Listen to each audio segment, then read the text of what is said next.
This call is now being recorded. Oke, kita mulai aja ya. Dari ini konsep dasar ekonomi latihan UTBK 1. Jadi aku nyiapin sekitar 15 paket. 15 apa 10. Nah, nanti kalian bisa ini ya. Bisa latihan juga, tapi baru aku up 3 apa? Iya, baru aku up 3. Nanti aku tambahin lagi. Nah, satu paket itu sebenarnya tergantung materinya. Materinya itu banyak atau enggak gitu. Kalau materi konsep dasar ekonomi kan nggak terlalu banyak. Ini ada berapa soalnya? Ada 20 soal gitu. Nah, jadi aku juga ngasih soalnya bakal urutan. Oke, kita mulai dari yang nomor 1 dulu. Nanti kalau misalkan ada yang mau ditanyain langsung tanya aja ya, langsung dipotong. Biar lebih efektif. Nah, dari nomor 1, segala sesuatu yang diperlukan manusia dalam rangka menyejahterakan hidupnya adalah. Oke, berarti ini jawabannya sebenarnya nggak perlu pakai teori ekonomi ya, karena kita semua udah tahu gitu, ini pengetahuan umum semua orang gitu kan, karena sesuatu yang diperluin manusia itu untuk mensejahterakan hidupnya ya pasti namanya adalah kebutuhan kan, karena dengan tercapainya kebutuhan manusia maka manusia itu bakal mencapai kesejahteraan dalam hidupnya gitu. Oke, ini masih yang dasar banget, jadi mungkin ini nggak terlalu lama ya. Oke, terus yang kedua itu soalnya ilmu ekonomi timbul karena, nah ketika kita ditanya tentang ilmu ekonomi itu timbul dari mana, maka kita bakal terpaku pada yang namanya apa? Masalah pokok ekonomi itu. Masalah pokok ekonomi atau inti masalah ekonomi itu. Nah, jadi ekonomi itu lahir dari yang namanya scarcity kan, atau kelangkaan. Jadi di urutan gini, ini aku sambil jelasin juga konsep dasar banget dari ekonomi. Jadi di kehidupan manusia itu ada yang namanya scarcity atau kelangkaan. Nah, kelangkaan ini ditandai dengan apa? Ditandai dengan yang di poin B tuh, kebutuhan manusia itu tidak seimbang dengan alat pemutus kebutuhan. Maksudnya alat pemutus itu ya alat untuk memenuhi kebutuhannya gitu. Karena kan tadi yang dibahas di nomor 1, kebutuhan manusia itu dipenuhi untuk memberikan kesejahteraan pada manusia kan. Nah, tapi masalahnya kebutuhan itu ya kebutuhan manusia, sorry, alat eh, alat pemuas kebutuhannya atau sumber dayanya itu terbatas gitu. Nah, karena sumber dayanya terbatas, otomatis eh, manusia itu terpaksa melakukan pilihan gitu. Dari scarcity atau kelangkaan, manusia itu terpaksa memilih. Kenapa terpaksa memilih? Karena ya simpelnya misalkan waktu kamu terbatas nih. Waktu kamu sehari cuman 24 jam. Nah, otomatis dalam 24 jam itu kan manusia ingin melakukan semua hal yang mereka suka, semua hal untuk memenuhi kebutuhannya. Nah, but the problemnya apa? Problemnya itu apa?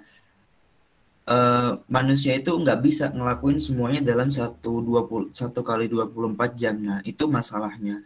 Makanya dalam 24 jam itu manusia harus memilih. Memilih uh, mau dia mau ngapain. Itu hari ini mau ngapain, besok mau ngapain gitu. Itu makanya kelangkaan atau keterbatasan sumber daya menyebabkan pilihan atau manusia itu harus memilih. Nah, nanti dari pilihan yang manusia pilih, maka ada pilihan yang manusia tolak gitu. Ada pilihan yang orang tolak. Misalkan di jam ini kamu punya pilihan untuk main atau belajar. Nah, kalau kamu pilih main, otomatis apa? Otomatis kamu kehilangan waktu belajar gitu. Atau sebaliknya. Kalau misalkan kamu belajar, maka kamu kehilangan waktu main kamu. Nah, Artinya ada pilihan yang kamu korbankan atau ada pilihan yang kamu korbankan. Nah, namanya kita sebut dengan trade off. Gitu. Jadi kamu memperdagangkan atau menukarkan pilihan yang kamu pengen dengan pilihan yang nggak bisa kamu pilih. Itu trade off. Itu. Jadi kalau misalkan ditanya trade off, misalkan kamu sekarang belajar, berarti trade off kamu itu ini ya, main gitu misalkan. Gitu. Nah, habis itu dari trade off bakal ada yang namanya biaya peluang. Jadi sebenarnya biaya peluang sama trade off itu sama-sama pilihan yang nggak kamu pilih, nggak kalian pilih. Nah, terus bedanya apa antara trade off dan biaya peluang atau opportunity cost? Nah, bedanya kalau trade off itu pilihannya yang nggak dipilih gitu. Ini mungkin beberapa di soal UTBK gitu. Mungkin bisa keluar ya. Kalau trade off itu pilihan yang nggak kamu pilih, pilihan yang nggak kalian pilih. Nah, tapi kalau biaya peluang, kok ini biaya kos. Kalau biaya peluang,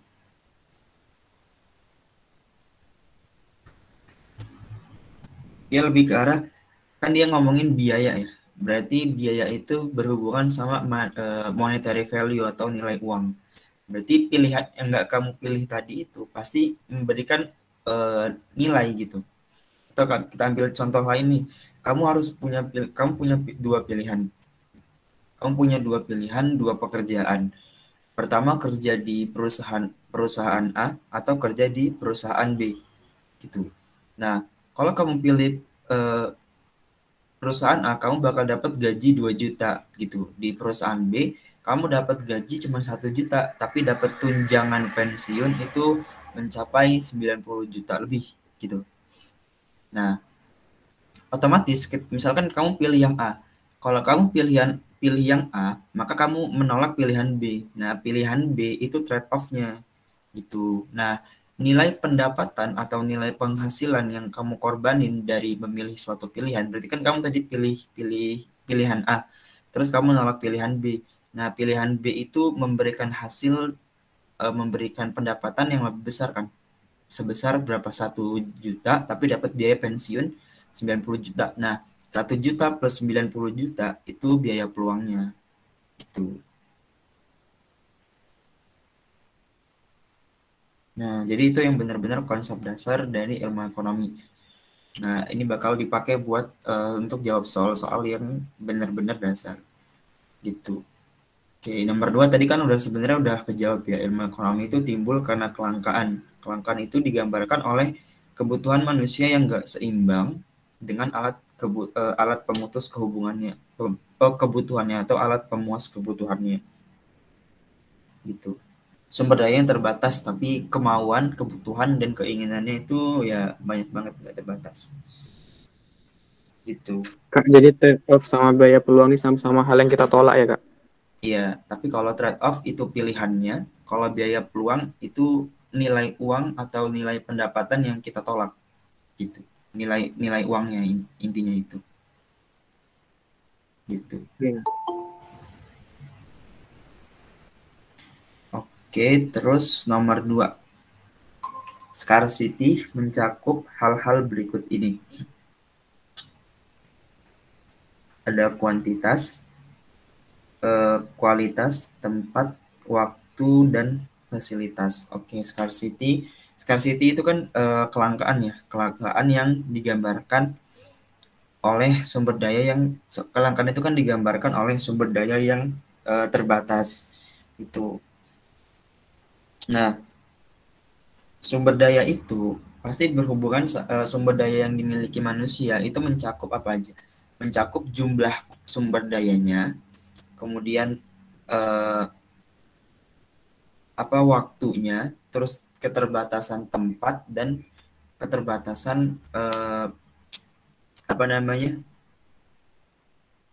Kualitas gitu. Maksudnya kualitas sumber daya gitu. Sumber daya yang berkualitas itu terbatas. Nah, kalau jadi jawaban yang nomor 3 itu fasilitas. Jadi sebenarnya fasilitas juga itu benar, tapi kenapa dia dikecualikan? karena fasilitas itu udah include ke dalam apa? Ke dalam tempat gitu. Misalkan fasilitas fasilitas kita belajar lewat platform Google Meet atau lewat platform Zoom gitu. Nah, sebenarnya platform tadi itu juga udah termasuk tempat gitu. Jadi itu dianalogikan sebagai tempat yang awalnya kita belajar di kelas, kita pindahin ke platform daring gitu. Jadi dia tetap tempat. Nah, kalau waktu ya udah jelas banget kan terbatas. Kita cuma punya waktu satu hari 24 jam. Itu. Terus kalau kuantitas ya kuantitas kan banyak, bisa kuantitas tempat, bisa kuantitas pokoknya semua kuantitas yang berhubungan sama sumber daya itu pasti terbatas gitu. Kecuali kalau kamu nanti kita ini kalau misalkan kita kan belajarnya ekonomi konvensional ya. Nah, pasti kita bakal selalu menjunjung tinggi scarcity gitu. Kalau di ekonomi konvensional dan di pelajaran yang dipakai di UTBK kita fokusnya ke situ. Tapi kalau misalkan nanti belajar ekonomi Islam itu different thing gitu. Scarcity is not the main problem of economy gitu. Jadi scarcity itu bukan masalah utama kelangkaan, tapi ada masalah lain. Gitu. Tapi karena kita UTBK jadi nggak terlalu dibahas. Nanti kalian bisa belajar sendiri aja gitu. Oke, itu nomor 3, kelangkaan fasilitas. Terus, nah kita lanjut ke nomor 4. Nah, ini tadi udah aku bahas sedikit ya. Adanya scarcity menimbulkan apa? Tadi scarcity menimbulkan problem of choice gitu. Manusia atau pelaku ekonomi itu terpaksa memilih gitu. Menggunakan sumber daya itu untuk apa? Jadi jawaban yang nomor 4 itu yang A. Motif ekonomi bukan, hukum ekonomi juga bukan, politik ekonomi, stabilitas. Pokoknya yang 4, yang BCDE itu masalah turunannya gitu. Jadi dari scarcity ke problem, terus sampai pokoknya kan ekonomi itu nggak sesimpel yang kayak gini sebenarnya. Tapi untuk menyederhanakan bahasannya ya sesimpel ini gitu. Tapi ya lebih kompleks. Yang kayak pilihan BCDE itu ya lebih mencabang lagi, lebih mendalam lagi di ekonominya gitu. Terus yang nomor 5, barang yang jumlahnya terbatas dan dibutuhkan manusia disebut barang. Pokoknya kalau ada kata-kata barang ya, barang itu jumlahnya terbatas, berarti itu seperti diibaratin dia apa ya? Berarti kalau misalkan jumlahnya terbatas, berarti ketika orang lain ngambil banyak, maka nanti orang lain yang belum ngambil itu gak bisa dapat gitu. Karena misalkan habis gitu. Nah, maka butuh ini kan. Makanya karena dia terbatas tadi, biasanya orang perdagangkan gitu. Ataupun karena dia terbatas, maka orang perlu effort untuk ngambilnya gitu. Misalkan kayak emas kan jumlahnya terbatas. Orang butuh effort tapi kan untuk mendapatkan emas, mulai dari nambang ataupun mulai ya pertambangan gitu atau lain-lain gitu. Nah, maka karena dia butuh effort dan jumlahnya terbatas, itu kita sebut sebagai economic goods. Itu intinya karena dia bilang barang yang jumlahnya terbatas. Itu. Nah, kalau untuk free goods ini sebenarnya barang bebas gitu. Barang bebas ini ya maksudnya dia jumlahnya itu melimpah gitu, jumlahnya melimpah di alam, terus juga orang-orang itu nggak perlu apa ya effort untuk dapetinnya gitu. Nah, terus ada public goods sama private goods. Nah, public goods sama private goods ini pembahasan yang beda gitu. Dia bukan pembahasan yang basic sih sebenarnya. Dia pembahasan ya lanjutan gitu dari bab-bab berikutnya. Tapi bakal aku singgung sedikit. Jadi public goods itu nah ini agak kompleks pembahasannya. Jadi nanti di ekonomi kalian bakal kenal barang itu dibagi jadi 4 gitu. Kalau memang di awal, di pemateri awal, ya kita cuman kenal itu ya economic goods sama free goods gitu. Barang yang jumlahnya terbatas sama barang yang banyak banget melimpah. Nah, tapi nanti di bahasan berikut-berikutnya, nanti kita bakal kenal yang namanya private goods. Kemudian nanti ada public goods, ada private goods, terus nanti bakal ada yang namanya common goods namanya. Nanti juga ada yang namanya apa ya? Satunya itu club goods, barang klub. Tapi mungkin ini nggak usah dibahas ya. Intinya kalau public goods itu orang untuk mengkonsumsinya atau menggunakan eh, apa mengambil nilai dari mengkonsumsi ya, namanya konsumsi ya, kan menghabiskan nilai barang. Jadi kalau barang publik itu orang untuk mendapatkannya itu nggak perlu bayar gitu. Terus juga eh, ketika dia konsumsi atau dia pakai, orang lain juga tetap bisa pakai, itu barang publik itu. Dia mirip sama free goods, tapi kalau free goods itu beda pembahasan sih, karena public goods itu lebih mendalam. Terus kalau private goods ya barang privat gitu, artinya ya kalau private goods itu sesimpel gini, kamu beli es krim, terus nah kamu beli es krim kan bayar, terus kalau kamu konsumsi es krim yang kamu beli tadi, orang lain gak bisa konsumsi juga gitu secara bersamaan. Atau misalkan baju, kamu beli baju, kamu duitnya kamu bayar kan beli baju itu, tapi ketika kamu pakai baju itu orang lain juga nggak bisa pakai gitu karena udah kamu pakai. Nah itu barang private gitu. Nah, kalau barang private ya hampir semua barang sekarang itu barang private karena orang perlu bayar, terus juga perlu orang lain ketika dia konsumsi atau ketika dia pakai, orang lain itu nggak bisa pakai. Terus kalau public goods, contoh yang paling simpel itu militer gitu. Militer atau ya kemiliteran pertahanan negara itu public goods. Karena semua orang bisa memanfaatkannya gitu. Oke, terus kita lanjut nomor 6.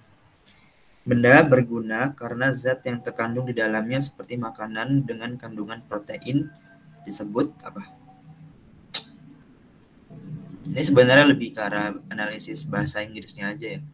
Kan dia bilang benda berguna karena zat yang terkandung di dalamnya gitu.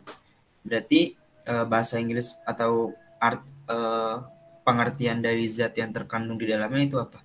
Itu elemen utility gitu. Elemen kan artinya misalkan kamu punya ini hand sanitizer, elemen penyusun dari hand sanitizer itu misalkan apa?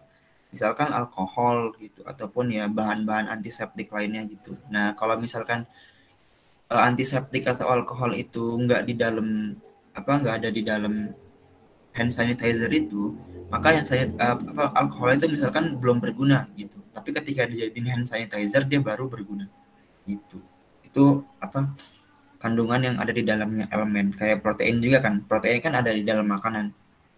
Itu elemen. Kalau plus ya berarti tempat gitu. Misalkan awalnya pasir itu ada di sungai kan. Nah, ketika masih di sungai kan belum bisa dimanfaatin, tapi ketika dipindahkan ke proyek, pasirnya dia baru bisa digunain. Itu. Kalau time misalkan eh, kamu belum bisa nih belajar sama aku di jam 1 pagi gitu. Tapi ketika di hari Sabtu di jam 7 malam kamu bisa belajar sama aku gitu. Nah, itu time utility gitu. Terus kalau service utility ini sebenarnya nggak ada, cuma tambahan aja. Nah, kalau form itu lebih ke arah bentuk gitu. Misalkan eh, apa? Misalkan tanah liat itu pertama misalkan belum bisa dipakai pas masih tanah liat, nggak bisa dipakai buat bangun bangunan. Tapi ketika tanah liat diubah jadi bata, dia bisa dipakai buat bangunan kan dimanfaatkan gitu. Terus nomor 7, oke lanjut ya nomor 7. Agar suatu barang menjadi barang ekonomi, maka ia harus apa? Inti barang ekonomi tadi dia perlu bayar kan? Dia perlu bayar karena dia terbatas jumlahnya gitu. Nah, jadi jawaban yang nomor 7 itu yang langka. Gitu. Oke, lanjut ya. Ini nomor 8 sebenarnya ya kalian semua udah belajar pasti kan. Terus ini juga udah eh, pengetahuan umum. Intensitasnya berarti ya primer, sekunder sama tersier kan. Intensitas dia bilang.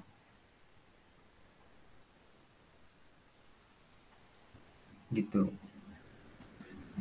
Oke, kalau misalkan ada pertanyaan langsung aja ya. Tapi kayaknya sedikit sih pertanyaan dari kalian karena ini juga materi basic. Terus nomor 9 ini ke pertanyaan 1, 2, 3, 4. Udah tahu kan cara jawabnya ya? Kalau A itu 1, 2, 3. Terus kalau B itu 1, 3 ya. Kalau A 1, 2, 3. Kalau B 1, 3. Kalau C 2, 4. Kalau D itu 4 aja. Kalau E itu 1, 2, 3, 4. Oke, masalah pemilihan dalam kehidupan ekonomi. Masalah pemilihan itu ya kayak tadi ya, penyebab penyebab orang milih dalam ekonomi itu apa? Karena ada kelangkaan kan. Itu. Nah, yang nomor 1 itu jumlah barang yang dapat disediakan untuk memenuhi kebutuhan tak terbatas jumlahnya. Ini salah ya. Karena jumlah barang untuk memenuhi kebutuhan itu jumlahnya apa? Jumlahnya terbatas. Karena ada scarcity. Gitu. Yang ini salah. Terus yang nomor 2, tidak ada kelangkaan. Ini juga salah ya. Ini jelas salah banget.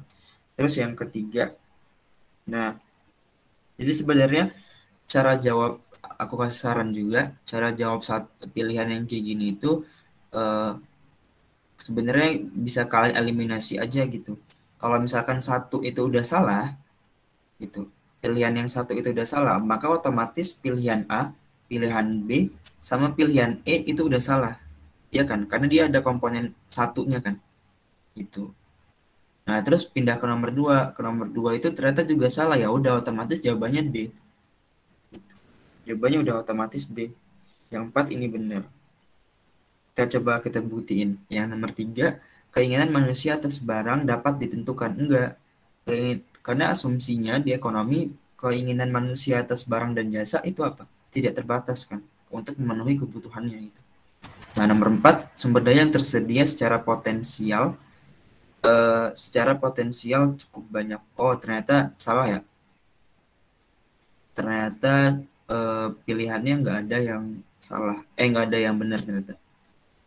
Tapi gitu ya, cara jawab yang pilihan berganda kayak gitu aja cara jawabnya. Tapi untuk case yang nomor 9 ini ternyata salah.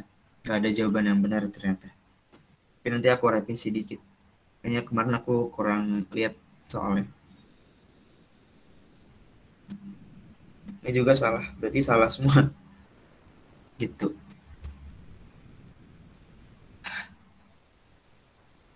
Oke, terus nomor 10, benda yang jumlahnya sangat terbatas dan untuk memperolehnya dibutuhkan pengorbanan adalah definisi dari. Nah, ini benda apa? Tadi udah dibahas ya.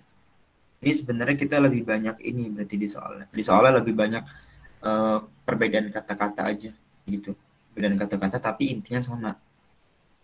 Benda yang terbatas sama butuh pengorbanan buat perolehnya ya barang ekonomi kan. Gitu.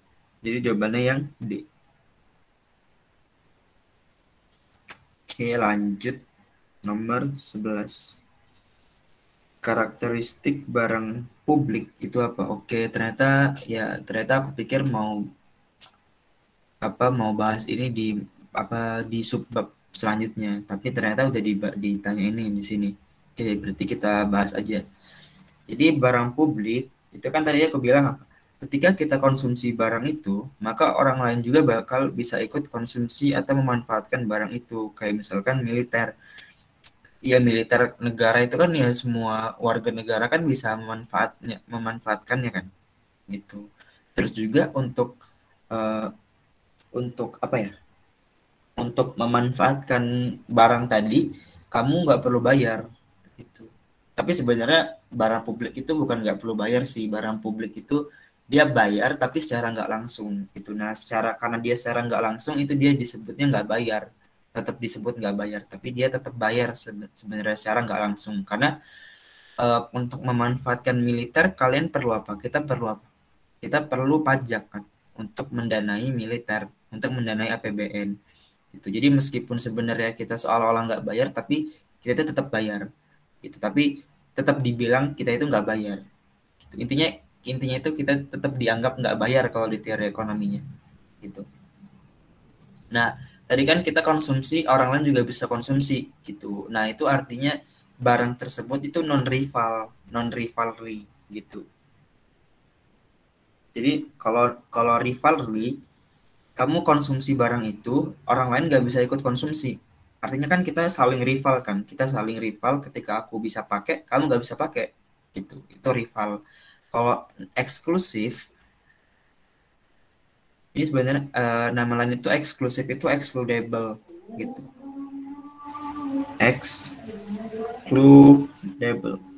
Nah, excludable ini artinya ya kamu kalau konsumsi itu ya eksklusif. Maksudnya kalau eksklusif itu kamu perlu bayar itu untuk mendapatkan keeksklusifan barang itu atau excludable barangnya itu. Nah, barang publik kan tadi sebenarnya kita dianggap nggak bayar kalau di Tori, tapi aslinya ya kita bayar secara nggak langsung. Jadi dia non eksklusif atau non excludable gitu. Nah, kalau barang private karena kita perlu bayar untuk mengkonsumsi, terus untuk konsumsi kita perlu bayar dan ketika konsumsi orang lain nggak bisa ikut konsumsi, maka barang private goods itu kan artinya ya barang kan, private goods itu barang private gitu. Nah, kalau berarti private goods itu dia rivalry and then excludable atau eksklusif gitu. Terus nanti ada juga kan tadi aku sebut barang klub sama barang common gitu. Barang common atau common goods. Nah, common goods ini itu tuh nama lain dari sumber daya alam gitu. Jadi sebenarnya sumber daya alam itu ketika kita konsumsi, kita kan nggak perlu bayar gitu kan, karena dia tersedia bebas di alam gitu. Nah, tapi ketika kita konsumsi berlebihan, maka nanti orang lain itu nggak bisa ikut konsumsi karena bisa aja sumber dayanya itu punah gitu. Artinya barang common goods itu karena dia nggak perlu bayar, berarti dia non excludable, nggak perlu bayar, tapi dia rivalry gitu. Karena kalau konsumsi orang lain nggak bisa ikut konsumsi gitu. Contoh paling simpel ya ini banyak. Misalkan ya laptop, baju dan lain-lain gitu ya. Nah, kalau common goods ya hampir semua sumber daya alam itu common goods. Kalau public goods itu banyak sih. Ya sesimpel barang apa namanya militer gitu. Terus yang satunya lagi itu barang club atau club goods. Nah, club goods ini kebalikan common goods. Dia non rivalry atau kalau kita konsumsi orang lain juga bisa ikut konsumsi, tapi dia excludable. Kita konsumsi kita perlu bayar. Contohnya apa?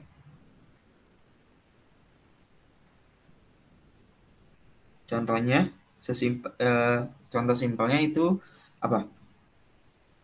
Bioskop, ya kan? Terus jalan tol. Kita mau masuk bioskop perlu bayar kan? Berarti sorry. Kita mau masuk bioskop itu perlu bayar, berarti dia excludable. Tapi di dalam bioskop itu kita nontonnya ramean, berarti kita nggak sendirian kan, orang lain juga bisa ikut nonton. Nah, berarti dia non rivalry gitu. Jalan tol juga gitu kan, kita bayar untuk make, tapi orang lain juga bisa ikut pakai gitu. Itu club goods. Oke, lanjut yang nomor 12. Barang ekonomi adalah barang yang mempunyai kegunaan dan langka. Ini pertanyaan sebab akibat. Terus penyebabnya jumlah barang ekonomi yang tersedia lebih sedikit dibandingkan jumlah yang dibutuhkan masyarakat. Oke. Jadi kalau cara jawab ini kalian ya simple sih. Kalian lihat atas bawah pernyataan sama penyebabnya itu benar apa salah. Terus kalau misalkan sama-sama benar, kalian hubungin gitu. Cara hubunginnya gimana, Kak? Cara hubunginnya kalian baca dari awal, terus sambil baca nyambung sebab gitu. Jadi, barang ekonomi adalah barang yang mempunyai kegunaan dan langka. Sebab jumlah barang ekonomi yang tersedia lebih sedikit dibandingkan jumlah yang dibutuhkan masyarakat gitu. Terus kalian pikirin itu berhubungan nggak gitu, nyambung nggak klausalnya gitu kalau disambungin gitu katanya kalimatnya. Kalau nyambung berarti dia benar-benar berhubungan, kalau nggak nyambung berarti benar-benar tidak berhubungan. Nah, kita lihat barang ekonomi adalah barang yang mempunyai kegunaan dan langka. Ya benar ya, semua barang itu punya kegunaan atau punya utility gitu. Nah, terus membedakan barang ekonomi dengan barang lain apa? Barang ekonomi dia langka gitu. Berarti yang atas ini benar. Terus yang kedua, jumlah barang ekonomi yang tersedia lebih sedikit dibandingkan jumlah yang dibutuhkan masyarakat. Nah, berarti ini menggambarkan apa? Menggambarkan ada scarcity atau ada kelangkaan. Gitu. Karena jumlahnya itu lebih sedikit dibandingkan kebutuhan masyarakat. Berarti benar ya? Nah, kita lihat dia berhubungan nggak? Barang ekonomi adalah barang yang mempunyai kegunaan dan langka sebab jumlah barang ekonomi yang tersedia lebih sedikit dibanding jumlah yang dibutuhkan masyarakat. Nah, ini saling berhubungan kan? Karena yang bawah, pernyataan yang bawah, dia itu menjelaskan arti dari kelangkaan, menjelaskan dari langka. Dan langka itu tadi disebut di pernyataan atasnya. Berarti benar jawabannya. Benar-benar berhubungan. Jawabannya A. Itu. Ya, mungkin teman-teman juga udah pada tahu ya teknis jawabnya gitu. Oke, terus nomor 13. Faktor produksi yang bukan merupakan hasil rekayasa manusia. Jawabannya apa?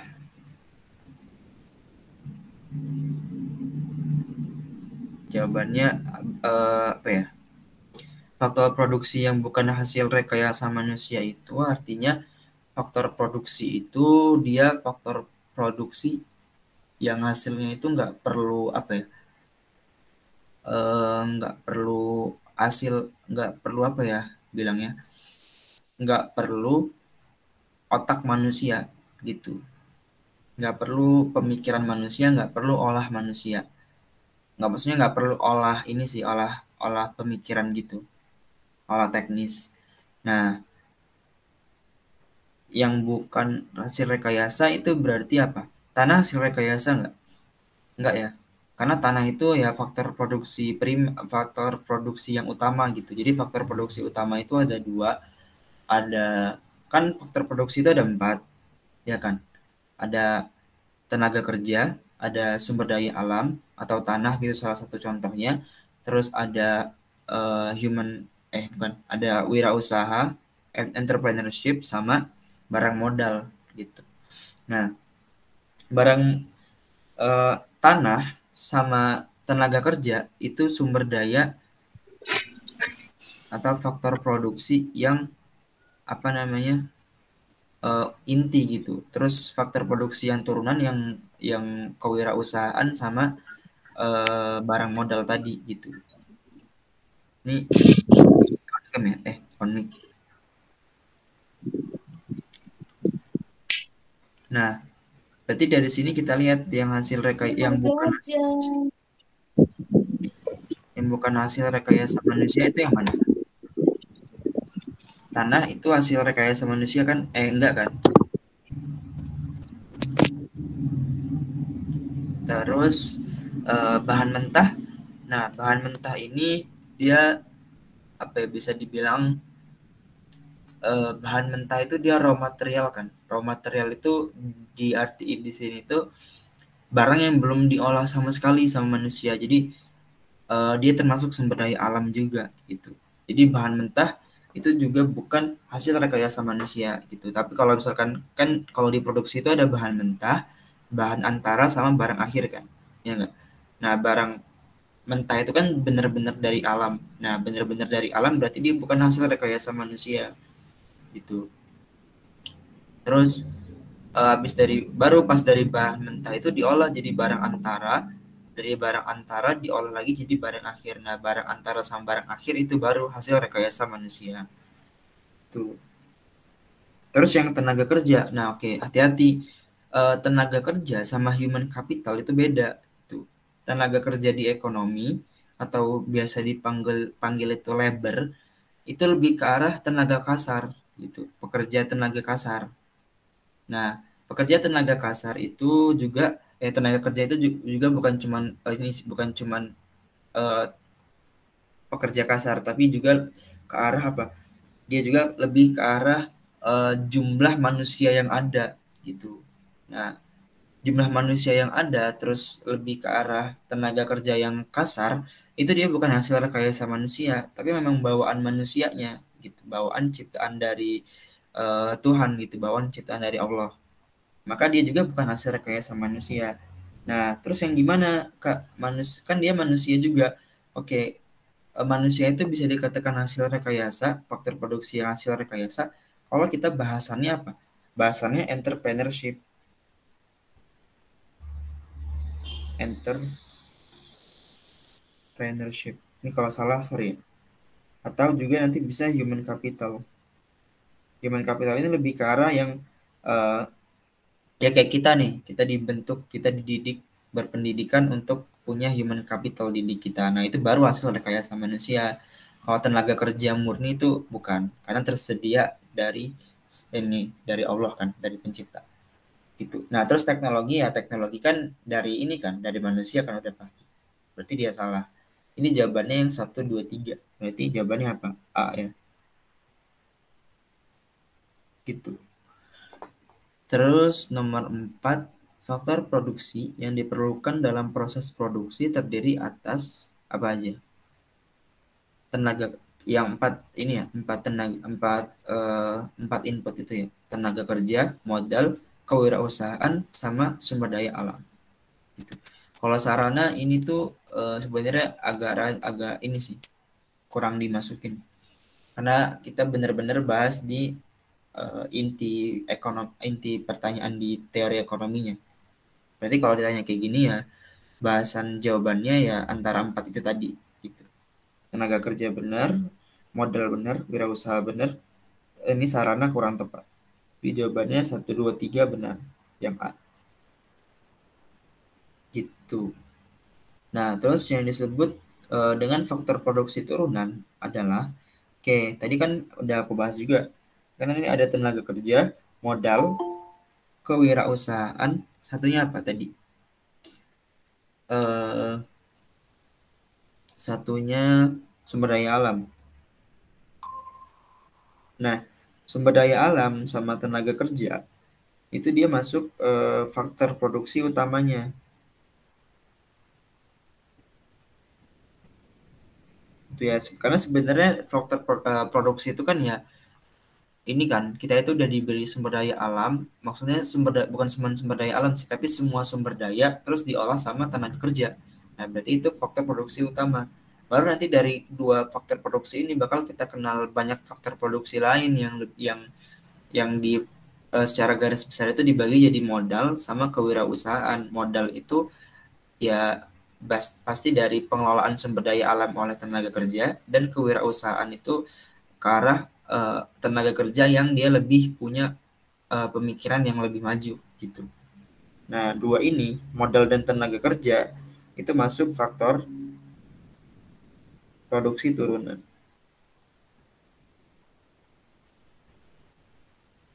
Gitu, jadi jawabannya yang E. Gitu, yang nomor 15. Oke, lanjut nomor 6. Jas hujan hanya berguna pada saat musim hujan saja, menunjukkan adanya. Nah, berarti dia ngomongin waktunya kan, waktu penggunaannya. Kalau waktu kemarau ya masa pakai jas hujan gitu. Dipakainya pas lagi musim hujan kan. Berarti dia ke arah time-nya gitu. Jadi jawabannya yang nomor 16 itu time utility gitu. Oke. Terus nomor 17, kayu lebih berguna bagi manusia sesudah berbentuk meja. Oke, ini simple. Ini jawabannya mudah ya. Dia bilang sesudah berbentuk meja gitu. Bentuknya berarti formnya gitu. Bentuk itu kan bahasa Inggrisnya form. Nah, jadi jawabannya yang nomor 17 itu yang B. Tuh. Terus nomor 18, usaha untuk meningkatkan nilai guna suatu barang dan jasa adalah merupakan definisi dari, nah ini jawabannya apa? Pasti udah tahu. Jawabannya produksi. Gitu.